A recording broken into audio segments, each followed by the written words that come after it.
Bonjour et bienvenue dans ce nouvel épisode de Croître en Christ. Je suis vraiment content de te retrouver pour cette nouvelle réflexion. Aujourd'hui, nous allons parler du sabbat d'une manière vraiment spéciale. Je te préviens, la réflexion d'aujourd'hui risque de repousser un petit peu les limites de ce qu'on a l'habitude de discuter en église. Par conséquent, je t'invite à bien attacher ta ceinture et c'est parti. Pour commencer, voici la question du jour. Toujours dure-t-il toujours, toujours?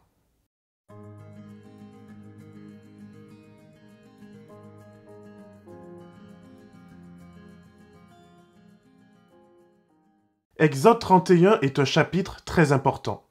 Il est la conclusion des 40 jours que Moïse va passer sur la montagne du Sinaï. 40 jours de tête-à-tête avec Dieu.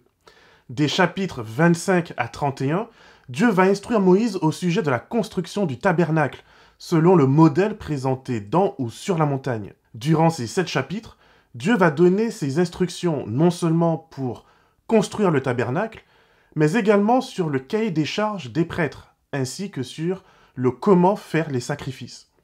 Ces 7 chapitres sont conçus comme un clin d'œil au récit de la création. Dieu rétablit sa présence sur terre au sein d'un peuple choisi non pas pour ses mérites, mais afin que la grâce divine soit vue de tous. Et de la même manière que la création se termine sur un sabbat, nous terminons ces 7 chapitres sur le rappel de l'observation du sabbat. Dieu insiste sur l'importance de ce mémorial qui sert de signe, de marque d'allégeance entre son peuple et lui. Au verset 17, voici comment Dieu achève son discours à Moïse. Ce sera entre moi et les Israélites un signe pour toujours, car en 6 jours le Seigneur a fait le ciel et la terre, et le 7e jour il s'est reposé et il a repris haleine. Alors soit, on ne devrait pas trop avoir de soucis ici. Cela semble très clair, n'est-ce pas? C'est un signe pour toujours entre les Israélites et Dieu. Du coup, toujours c'est toujours. Eh bien, sauf que non. Non seulement toujours ne signifie pas toujours, toujours, mais l'apôtre Paul ne nous a pas vraiment aidés avec son histoire de circoncision. Elle aussi était censée être pour toujours. Du coup, si tu as des amis catholiques, protestants, orthodoxes ou éthiopiens qui ne respectent plus le sabbat, il faut comprendre que c'est un sujet qui n'est pas facile. Il nous faut beaucoup de patience, de prière et surtout de sincérité pour comprendre déjà que nous-mêmes, on fait souvent fausse route par notre légalisme, mais surtout afin de revenir à l'essentiel de ce que ce jour a de merveilleux. Toujours ici est en hébreu olam. Il signifie perpétuel, éternel, pour toujours, mais également anciennement, autrefois ou quelque chose d'une longue durée.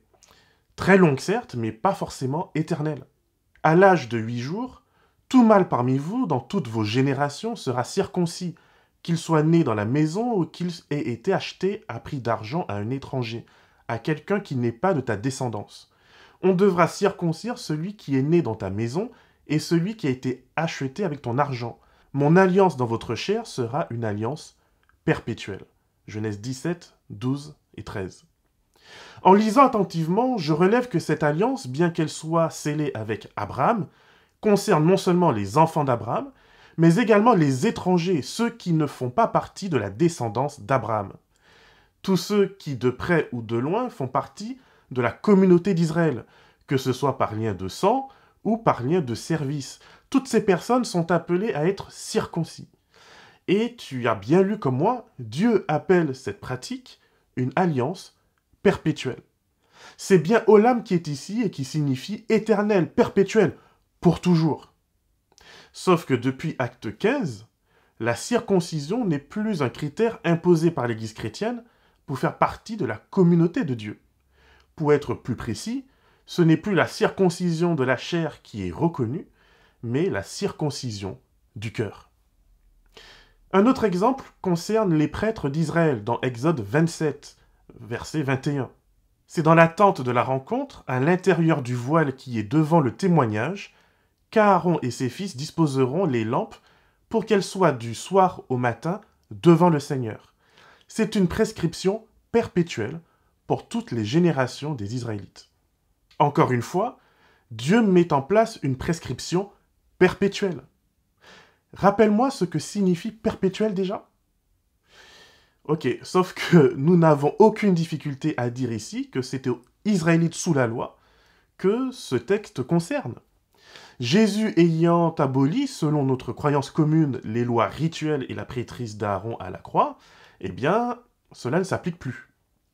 Alors, du coup, on fait quoi?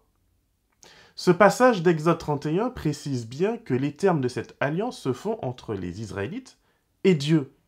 Donc je pourrais dire que primo, les Israélites n'existent plus, ils ont disparu au cours des exils successifs à Babylone, et effectivement, seule la tribu de Juda est retournée en Israël. C'est la raison pour laquelle on les appelle maintenant les Juifs. Deuxièmement, il y a bien une nouvelle alliance, un Nouveau Testament qui est en place pour les chrétiens et qui repose sur le Christ et non plus sur la circoncision, ni sur le sabbat. Du coup, comment on fait pour pouvoir maintenir cette observation du sabbat? C'est souvent là que on sort ce passage de Jean 14, verset 15. « Si vous m'aimez, gardez mes commandements. » Et là, on se dit que les commandements dont il s'agit, ce sont forcément les 10 commandements. Et dans les 10 commandements, il y a le sabbat. Oui, tout à fait, c'est possible. Sauf que pour moi, on n'est pas très sérieux dans notre lecture du texte en faisant cela.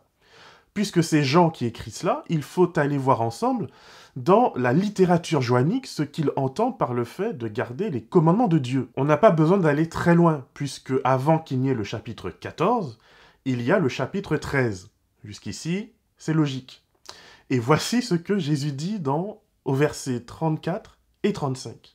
« Je vous donne un commandement nouveau, que vous vous aimiez les uns les autres, comme je vous ai aimé, que vous aussi vous vous aimiez les uns les autres. Si vous avez de l'amour les uns pour les autres, tous sauront que vous êtes mes disciples. » Et à partir de là, chaque fois qu'il est fait référence chez Jean de garder les commandements de Dieu, il s'agit de l'amour du prochain et de l'unité qui en découle. Si on revient au chapitre 14, il suffit de descendre un petit peu plus loin, Jésus va répéter à plusieurs reprises que notre amour pour lui se manifeste à travers notre loyauté envers lui, et par le fait de chérir ses commandements, et il termine ainsi, « Si quelqu'un m'aime, il gardera ma parole, et mon Père l'aimera. Nous viendrons à lui, et nous ferons notre demeure auprès de lui. Celui qui ne m'aime pas ne garde pas mes paroles, et la parole que vous entendez n'est pas la mienne, mais celle du Père qui m'a envoyé. » Donc, garder les commandements de Jésus, c'est garder ses paroles. Et garder ses paroles, c'est respecter le commandement nouveau qui m'invite à aimer mon prochain, quel qu'il soit, comme s'il est mon frère ou comme si elle est ma sœur. Bien sûr, cette connexion entre amour et observation des commandements se poursuit dans les lettres joanniques, et Jean termine avec un point d'orgue dans, par exemple, 2 Jean 5, verset 6. « Ce que je t'écris n'est pas un commandement nouveau, mais seulement celui que nous avons eu dès le commencement, que nous nous aimions les uns les autres, et l'amour consiste à vivre selon ses commandements. C'est là le commandement dans lequel vous devez vivre, comme vous l'avez entendu dès le commencement. » Il faut aussi être attentif ici, puisque le langage de Jean nous renvoie dans son évangile au chapitre 13, où Jésus présente justement ce nouveau commandement. Bien sûr, Jean a tout à fait raison d'insister sur le fait que ce commandement n'est pas vraiment nouveau, puisqu'il est aussi ancien que Dieu lui-même. Donc, une fois qu'on a dit tout ça, qu'est-ce qu'on fait? Est-ce que l'on place le sabbat dans la catégorie des lois obsolètes, comme la circoncision? Ou bien devons-nous aujourd'hui encore observer le sabbat? Bien sûr, il reste un argument ultime. Il s'agit de dire que les 10 commandements sont à part, puisque, de toute évidence, ce sont les seules lois d'Israël à avoir été marquées par le doigt même de Dieu. Dieu va inscrire ces lois sur des tablettes de pierre. Pourtant, Moïse va les briser. Je t'invite à lire attentivement les chapitres qui suivent Exode 31. Tu verras que Dieu avait prévu une collaboration étroite avec son peuple. Son ange devait monter au milieu du camp des Israélites, et c'est lui qui aurait dû chasser les Cananéens. Malheureusement, à cause de l'obsession des Israélites pour la rébellion, Dieu dira « Non, mon ange ne montera plus au milieu de vous, car il risquerait de vous tuer tous. » Diviniser les 10 commandements parce qu'ils ont été écrits par le doigt de Dieu reviendrait un peu au même à diviniser l'humain parce qu'il a été façonné par Dieu. Pourtant, ce n'est pas parce que Dieu façonne quelque chose, comme nous l'avons démontré par nos choix, que cela signifie que cette chose est immuable. Par conséquent, il nous faut trouver un autre argument. En ce qui me concerne, le seul argument qui me semble donc valable concerne l'origine même du sabbat. Ce jour n'est pas donné à mi-chemin comme ce fut le cas pour la circoncision.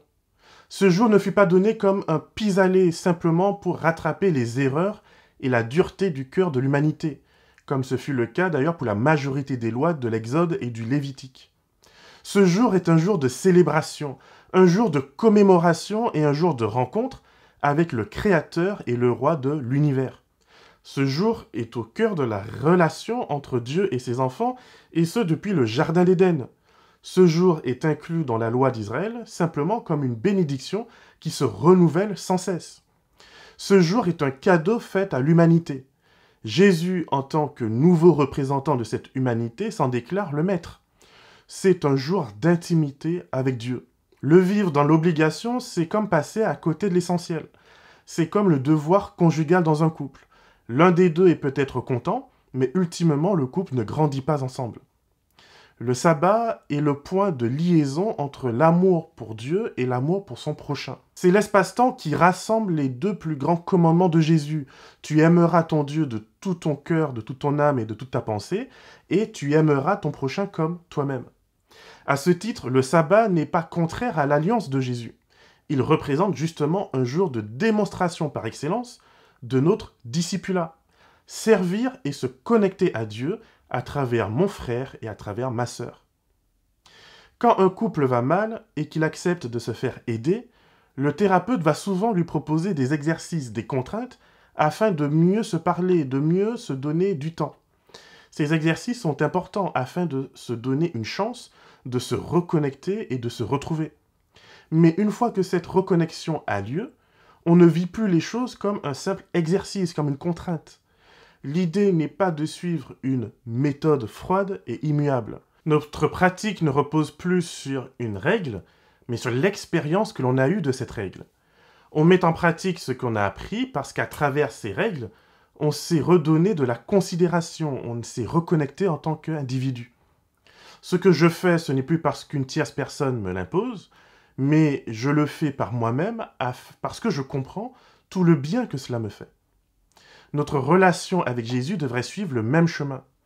Dieu a donné sa loi dans l'Ancienne Alliance afin de restaurer sa relation avec une humanité perdue. Je rappelle que Dieu n'a pas donné les 10 commandements pour que le peuple soit sauvé à travers ses lois, mais pour les aider à vivre une vie de liberté qu'il leur avait déjà offerte. Les tablettes sont écrites par Dieu de manière particulière.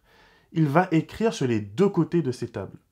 Ces tables ne sont pas présentées comme des lois, mais comme des témoignages et comme l'ouvrage de Dieu. Il y a là à la fois un rappel, nous sommes l'ouvrage de ses mains, et à la fois une promesse. Nous, les enfants de Dieu, nous sommes appelés à être témoins de sa puissance dans nos vies. Je te propose aujourd'hui ce rappel et cette promesse de Dieu. Quoi qu'il arrive, n'oublie jamais que tu es l'ouvrage de Dieu. Il ne se contentera pas que tu aies l'apparence chrétienne. Il souhaite graver à l'intérieur de toi son bien le plus précieux, son caractère d'amour. Alors, ce sabbat, je te propose que nous demandions à Dieu la grâce de vivre notre foi de manière authentique, pas seulement avec la langue, mais aussi avec notre cœur. Que le Seigneur te garde et te bénisse, et qu'il fasse de toi une source de bénédiction pour l'éternité.